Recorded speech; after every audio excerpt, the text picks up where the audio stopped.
DJ City, Starman again, ayo Elder Z, Stage Man, J-Man, Bon Jambian.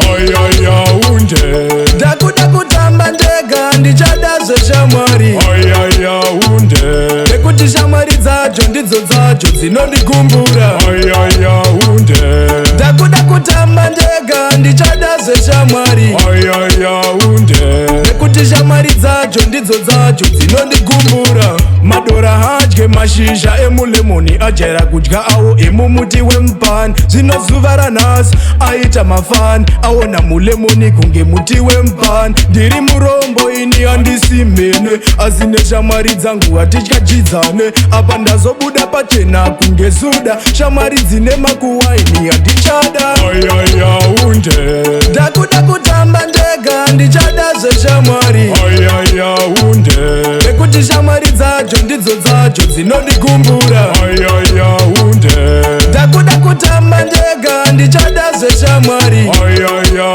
unde Nekuti shamwari dzacho ndidzo dzacho dzinondigumbura.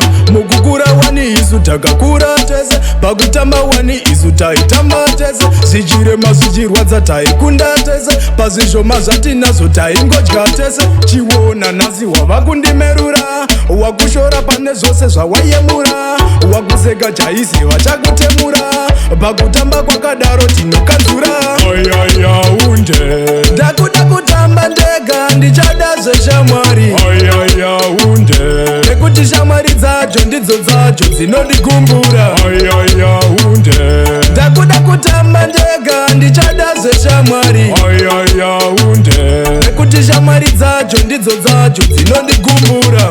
Madora hadye mashizha emulemoni ajera kudya awo emumuti wempani. Zvino zuva ranhasi aita mafani aona mulemoni kunge muti wempani. Ndiri murombo ini handisi mhene asi neshamwari dzangu hatichajidzane. Apa ndazobuda pachena kunge suda shamwari dzine makuwaini handichada. Ayaya unde Ndakuda kutamba ndega ndichada zveshamwari. Ayaya unde Nekuti shamwari dzacho ndidzo dzacho dzinondigumbura. Ayaya unde Ndakuda kutamba ndega ndichada zveshamwari. Ayaya unde Nekuti shamwari dzacho ndidzo dzacho dzinondigumbura. Ayaya unde Ndakuda kutamba ndega ndichada zveshamwari. Ayaya unde Nekuti shamwari dzacho ndidzo dzacho dzinondigumbura. Ayaya unde Ndakuda kutamba ndega ndichada zveshamwari. Ayaya